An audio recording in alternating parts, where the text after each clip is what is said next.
Welcome to my YouTube channel. आज हम लोग मैथ पढ़ेंगे 9 क्लास का चैप्टर नंबर 1 पढ़ेंगे हम लोग मैट्रिसेस एंड डिटर्मिनेंट्स। ठीक हो गया। सबसे पहले हमें पता होना चाहिए कि मैट्रिक्स होता क्या है, मैट्रिसेस। लेकिन उससे भी पहले हमें पता होना चाहिए कि रियल नंबर्स क्या होते हैं। रियल नंबर्स जो होते हैं वो रैशनल और इरेशनल नंबर्स का। अच्छा जी, तो उससे पहले हम लोगों को पता होना चाहिए कि रियल नंबर्स क्या होते हैं। रियल नंबर्स होते हैं रैशनल और इरेशनल नंबर्स का यूनियन। ठीक हो गया। मुझे उम्मीद करती हूँ आप लोगों को यूनियन पता होगा। यूनियन मतलब combination of rational and irrational number. सबसे पहले हमें अब ये पता होना चाहिए कि रैशनल नंबर्स क्या होते हैं। रैशनल नंबर्स होंगे जो कि P/Q की फॉर्म में होंगे। ठीक है। और उसको रैशनल नंबर्स को हम लोग मैथमेटिकल टर्म में डिनोट करते हैं कैपिटल Q से। फॉर एग्जाम्पल पे आप देख लें कि 3/4 -7/8 इन सब को हम लोग कहते हैं रैशनल नंबर। अब आ जाती है बात इरेशनल नंबर की। इरेशनल नंबर ऐसे होंगे जो P/Q की फॉर्म में नहीं होंगे। फॉर एग्जाम्पल, और इसको हम डिनोट करते हैं Q' से। ठीक हो गया। जैसे कि √2, √3, बेसिकली √n है। ठीक हो गया। n यहाँ पर कोई भी हो सकता है, n कोई भी नेचुरल नंबर है। यहाँ पे पाई और ई को हम लोग बोलेंगे इरेशनल नंबर। तो जो अब हम इन दोनों को कॉम्बिनेशन को हम लोग रियल नंबर्स कहते हैं। रैशनल नंबर्स 1, 2 इस तरह की फॉर्म में भी हो सकते हैं। उसके बाद कलेक्शंस ऑफ रियल नंबर जो कि ब्रैकेट के अंदर हो, स्क्वायर ब्रैकेट के अंदर हो, उसको हम लोग बोलेंगे मैट्रिक्स। ठीक हो गया। एग्जाम्पल हमारे पास उन्होंने दी हुई है 1, 3, 4, 7, 2, 0 और इसी तरह 0, 3, 1, 4। ये एक 0, 1, 3 और 4 जो हमारे पास है ये कलेक्शन है रियल नंबर्स की। इसी तरह एक और एग्जांपल है रियल नंबर्स की, वो मैं खुद से देके बताती हूँ आप। इस तरह का भी मैट्रिक्स को हम लोग क्या बोलेंगे, ये भी एक मैट्रिक्स है क्योंकि इसमें √2 जो आ रहा है वो क्या है, इरेशनल नंबर। ठीक होगी। उसके बाद सिंपल ये जो √2 एक नंबर है ये क्या है, मैट्रिक्स की एक एंट्री है। इस लाइन में हमें यही बात पता चलेगी, इस वाली लाइन में। उसके बाद उसने ये बताया हुआ है कि हम लोगों ने कैपिटल लेटर्स से, इंग्लिश के अल्फ़ाबेट्स कैपिटल लेटर से हम लोगों ने मैट्रिक्स को हम लोग डिनोट करते हैं। उसके बाद आ जाता है कि रोज और कॉलम्स मैट्रिक्स में हम लोगों के पास रोज की फॉर्म में भी होते हैं और कॉलम्स की फॉर्म में भी होते हैं। अब हमें पता होना चाहिए कि मैट्रिक्स में रोज कौन सी है और कॉलम्स कौन सी है। ठीक है। उसके लिए हम लोग हॉरिजेंटल फॉर्म इस तरह की होती है। ठीक हो गया। हॉरिजेंटल फॉर्म है हमारे पास ये वाली चीज़। इस चीज़ को मैं क्या बोलूँगी कि ये है मेरी मैट्रिक्स की रो। और रो को किस तरह से डिनोट करेंगे, R1 से। और ये है मेरी पहली मैट्रिक्स की पहली रो थी, इसलिए मैंने इसको क्या डिनोट किया, R1 से। इसी तरह ये मैट्रिक्स की दूसरी रो है, ये 4, ये वाली टर्म। ठीक हो गया। इसको मैं डिनोट करूँगी R2 से। हॉरिजेंटल फॉर्म होती है इस तरह की। मैंने आपको दोबारा रिपीट कर दिया। अब चलते हैं हम मैट्रिक्स के कॉलम की तरफ। कॉलम्स किस तरह की फॉर्म में होती हैं, वर्टिकल्स फॉर्म में। वर्टिकल मतलब इस तरह की डायरेक्शन होती है उनकी, सीधी। इसके कॉलम्स कौन सा है, पहला कॉलम हम मैट्रिक्स का देखते हैं, वो हमारे पास होगा ये वाला कॉलम। ठीक है। और एक ये कॉलम इस मैट्रिक्स के, पहला कॉलम हमारे पास ये है तो मैं इसको डिनोट करूंगी C से, कॉलम्स C से। ठीक हो गया। और ये पहला है मैट्रिक्स का तो उसको 1 आ जाएगा, ये दूसरा है तो C2 हो जाएगा। ये 1.1 आर्टिकल में सारी ये वाली बात डिस्कस की हुई है कि रो क्या होंगे और कॉलम्स क्या हैं। अब हम चलते हैं ऑर्डर ऑफ मैट्रिक्स की तरफ। है कि ऑर्डर क्या होगा मैट्रिक्स का। ऑर्डर क्या होता है कि कितने नंबर ऑफ रोज हैं और नंबर ऑफ कॉलम्स कितनी, मतलब कि इसमें मैट्रिक्स के अंदर रोज हैं और कितनी कॉलम्स है। सबसे पहले हम लोग एक कोई शॉर्ट सी आसान सी एग्जांपल लेते हैं और उसको अभी मैंने आप लोगों को बताया था कि इसके अंदर कितनी रोज हैं। ये होगी R1 और ये होगी R2, मतलब कि 2 रोज होगी इसके अंदर। तो मैंने लिख दिया 2 मल्टीप्लाई। ठीक हो गया। उसके बाद मैंने भी बताया था कि इसके कितने कॉलम्स हैं, 2 कॉलम्स इसके हैं, एक और ये रहा 2। तो हम इसको यहाँ पर भी 2 लिख दें। 2/2 इसका ऑर्डर है। हमने जब भी ऑर्डर लिखना है सबसे पहले हम लोगों ने नंबर ऑफ रोज काउंट करनी है, देन नंबर ऑफ कॉलम्स बताने हैं कितने हैं, और उसको लिखना कैसे है, 2/2। इसकी ये यहाँ से यहाँ तक इसकी डेफिनेशन है। उसके बाद एग्जाम्पल की तरफ चलते हैं। इस एग्जाम्पल में फर्स्ट ऑफ ऑल बुक की एग्जाम्पल देखते हैं। इसमें कितनी रोज है, एक तो हॉरिजॉन्टली देखना है ना हम लोगों ने, हॉरिजॉन्टली होता है इस तरफ। ठीक है। तो इसकी एक ये रो है और एक इसकी ये रो है। और अब इसके हमने कॉलम देखने हैं, मतलब इसकी रोज कितनी होगी, 2 रोज होगी। अब इसके कॉलम्स की तरफ चलते हैं। इसके एक कॉलम ये है, दूसरा कॉलम 2, 0 और तीसरा कॉलम 3/2। तो 2 बाय पहले हमने क्या लिखना था, रोज। अब हमने उसके बाद 2 लिखेंगे और उसके बाद कॉलम्स कितने हैं, 3, 2/3। चलें जी, अब हम चलते हैं इक्वल मैट्रिक्स की तरफ। ठीक है, इक्वल मैट्रिक्स क्या होते हैं? कोई भी हमने दो मैट्रिक्स ले लिए, सब उनको कैसे देखेंगे कि वो कैसे इक्वल है? सबसे पहले हमने उनका ऑर्डर चेक करना है कि उन दोनों का ऑर्डर क्या है। ऑर्डर आप लोगों ने लिख लिया, मैंने अभी बताया था ऑर्डर कैसे फाइंड करना है। उसके बाद देखना है कि उसके अंदर जो एंट्रीज है, एंट्रीज मैंने क्या बताया था? मैंने बताया था कि ये जो एक नंबर 1 है ये क्या होगा? मैट्रिक्स की एंट्री। ठीक हो गया, उसकी एंट्री सबसे पहले हम लोगों ने देखनी है कि उसकी एंट्री उसके इक्वल आ रही है। अगर मैट्रिक्स उसके ऑर्डर उनका सेम हो गया मैट्रिक्स का, तो उनकी एंट्री भी सेम होनी चाहिए। हम एक बुक से एग्जाम्पल देख लेते हैं। एग्जाम्पल नंबर 1 है जिसमें उसने हमें ये एक और ए मैट्रिक्स दिया और एक उसने हमें बी मैट्रिक्स दिया। सबसे पहले हमने क्या कर चेक करना था? मैंने बताया था ऑर्डर। ए मैट्रिक्स का ऑर्डर क्या है? 2 रोज और 2 कॉलम्स, 2 बाई 2 मैट्रिक्स है। इसको हम लोगों ने साइड पे लिख लेना कि इसका ये मैट्रिक्स है। इसी तरह बी है, उसका देखो 2 रोज है और 2 कॉलम्स है, वो हम लोगों ने साइड पे लिख लिया। 2 बाई 2 हो गया, यानी कि इसका ऑर्डर ऑफ मैट्रिक्स जो है वो दोनों का सेम हो गया। अब उसके बाद हमने क्या देखना है? द कॉरस्पॉन्डिंग एंट्रीज, उनकी जो एंट्रीज होंगी वो इक्वल है। सबसे पहले E1 देखते हैं, यानी कि एंट्री 1 मैट्रिक्स की 1 है, यहाँ पर भी 1 हो गया। 3 है, 2 + 1 कितना होता है? 3, तो यहाँ पर भी 3 आ गया। -4 सेम। 2 है, 4 - 2 कितना होता है? 2। दोनों के एंट्रीज भी सेम हो गए, इसका मतलब ए और बी इक्वल आ गया। इसी तरह ये दूसरी एग्जांपल है हम लोगों के पास। इसमें क्या बात है? इसमें हमारे पास एल और एम उन्होंने 2 मैट्रिक्सेस दिए हुए हैं। ठीक हो गया, उसका ऑर्डर देखेंगे, देख कर पता चल जाएगा। 2 रोज हैं और 2 कॉलम्स हैं, 2 बाई 2, और एम का भी इसी तरह 2 बाई 2 साइड पे लिख लिया। पहली कंडीशन होल्ड कर दी। दूसरी कंडीशन कौन सी है? कि इसकी एंट्री सेम होनी चाहिए। अब देखते हैं कि एंट्री 1 इसकी सेम है कि नहीं है। 2 और 2, एंट्री 1 सेम हो गई। 3 और 3, एंट्री 2 भी सेम हो गई। -1 और -1, वो भी एंट्री सेम हो गई। 2 और -2, क्या 2 जो होता है वो इक्वल होता है -2 के? नहीं होता, इसलिए इसका सेकंड वाला क्लोज होल्ड नहीं करेगा। सेकंड वाला पॉइंट बिल्कुल नहीं होल्ड करेगा क्योंकि उनकी एंट्रीज इक्वल नहीं है। इसका मतलब कि ये जो मैट्रिक्स एल है वो एम के इक्वल नहीं है। उसके बाद इसकी तीसरी एग्जाम्पल है जो कि इसके नेक्स्ट पेज पर है। सबसे पहले हम लोगों ने क्या देखना है कि ऑर्डर देखना है मैट्रिक्स का, पी और क्यू इक्वल है कि नहीं है।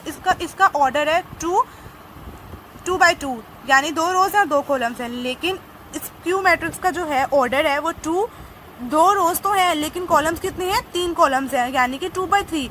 तो इन दोनों के तो ऑर्डर ही सेम नहीं है। ऑर्डर नहीं सेम होंगे तो मैट्रिक्स कैसे इक्वल हो जाएंगे? इसलिए ये इक्वल नहीं है।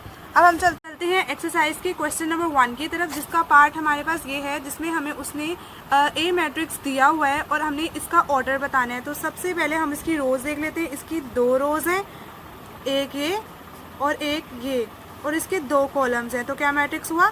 2 बाई 2। ठीक हो गया। सेकंड क्वेश्चन सेम उसी की तरह है, आप लोग खुद करना। अब हम चलते हैं थर्ड पार्ट की तरफ। इसमें उन्होंने हमें एक मैट्रिक्स दिया हुआ है सी, जिसकी हमारे पास सबसे पहले हम रोज देखेंगे तो इसकी एक ही रोज है ये। ठीक है, और अब इसके जो कॉलम देखने हैं वो है एक ये कॉलम और एक ये कॉलम। तो हमारे पास आंसर होगा 1 बाई 2। अब हमारे पास एक पार्ट 4 डी, जिसमें हम लोगों ने रोज पहले देखेंगे फिर कॉलम्स। अब इसकी भी एक रो ये है, दूसरी रो ये है, तीसरी रो ये है। 3 हो गया और इसका एक ही कॉलम है, तो 3 बाई 1। अब हम लोगों ने ये वाला पार्ट देखना है। ई पार्ट में ई मैट्रिक्स हमें दिया हुआ है, उसमें हमने उसकी रोज हमारे पास है 1 2 3 रोज हो गई। अब कॉलम देखेंगे एक और एक, ये 2, 3 बाई 2 हमारे पास कॉलम्स आ गए। इस तरह अब नेक्स्ट मैट्रिक्स है एफ, इसमें हमने देखनी है रोज और कॉलम। इसका एक ही रो है, ये देखो ये एक रो है इसकी, और इसका एक ही कॉलम है इस तरफ से, तो 1 बाई 1 आ जाएगा। सिमिलरली जी पार्ट है और एच पार्ट है। एच पार्ट में आप लोगों को करवा देती हूँ, जी पार्ट सिमिलरली लग रहा है। तो एच पार्ट में उसने हमें दिया हुआ है 2 रोज है हमारी। ठीक हो गया, एक ये वाली रोज होगी और एक ये वाली रोज होगी। और अब हमें कॉलम हमारे पास है 1 2 और 3, 2 बाई 3। उसके बाद आ गया विच पार्ट 2 है, क्वेश्चन नंबर 2 है, which of the following matrix are equal. हमने इसमें से पूरा बताना है कि कौन कौन से मैट्रिक्स जो हैं वो इक्वल हैं। सबसे पहले हमने इन सब का ऑर्डर लिख लेना है, तो पहले अभी इन सब का ऑर्डर लिखते हैं। मैट्रिक्स की इक्वल की डेफिनेशन अभी हमने पीछे पढ़ी थी कि उसमें हम लोगों ने सबसे पहले देखने होते हैं कि ऑर्डर क्या और फिर उनकी एंट्रीज देखनी होती है। तो सबसे पहले हम इनका ऑर्डर लिख लेंगे, सबका ऑर्डर। इसका ए का ऑर्डर हम देखते हैं, यहाँ पे एक ही रो है और एक ही कॉलम है, तो ये हो जाएगा 1 बाई 1। अभी हम इस तरह बी पार्ट हम देखते हैं। बी वाले में उसने हमें कितनी रोज और कॉलम्स दिए हुए हैं, उसने हमें दी हुई है एक कॉलम, एक रो और 2 कॉलम, तो 1/2 आ गया। अब सी पार्ट में हम देख रहे हैं उसने हमें दिया हुआ 5 - 2, 5 - 2 हमारे पास क्या होता है 3, हम चलिए लिख देते हैं इक्वल टू 3। यहाँ पर 5 - 2 हमारे पास 3 आ गया। अब हमने यहाँ पर इसकी 3 है तो इसका मतलब एक ही रो है एक ही कॉलम है, हमने वो लिख लिया। अब अगले पार्ट्स में देखते हैं, इसमें हमारे पास डी पार्ट में, डी में हमें दिया हुआ है एक ही रो है और 2 कॉलम है, यहाँ पे हमने लिख लेना है, तो 1/2 आ गया। अब ई पार्ट हम देखेंगे, इसमें एक और एक ये दो रोज होगी और ये है एक कॉलम और ये दूसरा कॉलम 2/2। इसी तरह एफ पार्ट में देखो ये है 2 रोज और एक कॉलम 2/1। ये हमारे पास जी पार्ट है जो कि इम्पोर्टेंट है पार्ट। देखो इसमें 3 - 1 कितना होता है हमारे पास 2 और 3 + 3 कितना होता है 6। हम इसको साइड पे आंसर को लिख लेते हैं ताकि हम बाद में एंट्री को मैच कर सकें। ठीक हो गया। तो इसमें हमारे पास कितनी रोज आ रही हैं, 2 रोज आ रही हैं, एक ये 2 वाली रो और एक ये 6 वाली 2 रोज, और इसका कॉलम कितने हैं, एक ही ये कॉलम है। उसके बाद ये eighth part similar to E part है, आप उसी तरह कर लेना। इसको देखते हैं हम आई वाले को, जिसमें उसने हमें ये दिया हुआ है 3 और 3 + 2, 3 + 2 कितना होगा 5, तो यहाँ पर तुम लोग 5 लिख लो। तो कितनी रोज है यहाँ पे, एक रोज है और एक ये कॉलम और एक दूसरा ये कॉलम है, तो 1/2 आंसर आ गया। अब चलते हैं इस जे पार्ट की तरफ, ये भी इंपॉर्टेंट है, इसको करके देखते हैं। इसकी वैल्यूज पहले लिख लेंगे कि 2 + 2 कितना होता है, 2 - 2 साइड पे करके, ठीक है। अच्छा जी, 2 + 2 4, 2 - 2 0, 2 + 4 6 और 2 + 2 0, 2 + 0 = 2। इसमें अब हम देखते हैं 2 रोज हो गई, एक ये रो है एक ये रो है और 2 ही कॉलम है, एक ये कॉलम है, देखिए 2/2 हमारे पास आ गए। अब हमने देखने हैं कि किस किस का ऑर्डर जो है वो सेम है, फिर उसके बाद हमने देखना है कि किस किस की एंट्री किस किस के साथ मैच हो रही है। अच्छा जी, अब हमने देखना है कि इनके ऑर्डर्स मैच हो रहे हैं, जिनके साथ ऑर्डर मैच होगा फिर हमने उसकी एंट्री देखनी है। अब 1/1 है, यहाँ पे 1/2 है, तो ये तो मैच नहीं हुआ इसका ऑर्डर। अब हमने इसका सी पार्ट में देखना है, इसका ऑर्डर 1/1 है, तो अब इसकी हम एंट्री मैच करेंगे। तो इसकी एंट्री हमारे पास 3 थी और इसकी भी एंट्री 5 - 2 मैंने ऊपर लिखी हुई थी 3 है, तो ये ए जो होगा वो इक्वल है सी के। अब हम देखेंगे अगला का कोई 1/1 के साथ मैच कर रहा है, ये भी नहीं है, डी वाला ई वाला भी नहीं हो गया, एफ वाला भी नहीं है, आई वाला भी नहीं है, एच वाला भी नहीं है, जी वाला भी नहीं है और जे वाला भी नहीं है। ठीक हो गया। ए = सी हमारे पास आ गया, हमने साइड पे इसको लिख दिया। अब हमारे पास है बी, बी का हमने ऑर्डर चेक करना है 1/2, 1/2 किसका है, यहाँ पर कोर से हम देखेंगे कि हमारे पास किसका लिखा हुआ है, वो डी का लिखा हुआ है 1/2। लेकिन इसकी अब हमने एंट्री चेक करनी है, तो इसकी पहली एंट्री 3 है और इसकी पहली एंट्री 5 है, तो 5 है, तो बी इक्वल नहीं होगा डी के। अब और कोई 1/2 वाला है, वो ये वाला 1/2 हो गया। ठीक हो गया। अब इसमें हमने देखना है 1/2 में इसकी पहली एंट्री हमारे पास 3 थी, इसकी भी 3 है, इसकी 5 है, 3 + 2 5, ये आ गया। बी = हमारे पास आई आ गया, मैंने इसको सेव कर लिया। अब हमने सी वाला पहले से हमने कर चुके हुए थे कि वो इक्वल है सी के। अब आ गया डी वाला, डी वाले में 1/2 वाले कोई है, हमने देखना है। सबसे पहले हम देखेंगे डी में 1/2 ये रहा 1/2 वाला। ठीक हो गया। लेकिन यहाँ पे एंट्री क्या है 5 और यहाँ पे एंट्री है 3, तो 5 इज़ नॉट इक्वल टू 3, तो उसका मतलब है कि जी आई के इक्वल नहीं है और कोई भी 1/2 वाली नहीं है, इसका मतलब डी किसी के इक्वल नहीं है। ई आ गया। अब ई में हमने 2/2 देखना है, 2/2 वाले कोई है यहाँ पर, 2/2 वाला ये आ गया। ठीक है। इसकी एक एंट्री है 4 4 0 0 6 6 2 2, ई इसका मतलब एच के इक्वल हो गया। एक और अब हमारे पास 2 वाली एक एंट्री है, हम उसको भी चेक कर लेते हैं।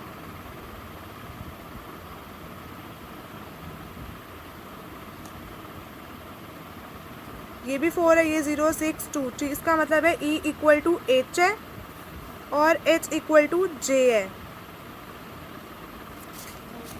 उसके बाद हम अब आगे F वाले में 2 × 1 वाला हमने कोई ऑर्डर देखना है, हमारे पास 2 × 1 वाला ऑर्डर G है।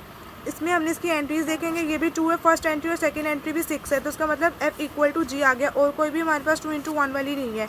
उसके बाद जी भी हमने कर लिया, एच जो था वो इन तीनों के इक्वल आ गया था, आई भी हमारे पास हो गया हुआ है।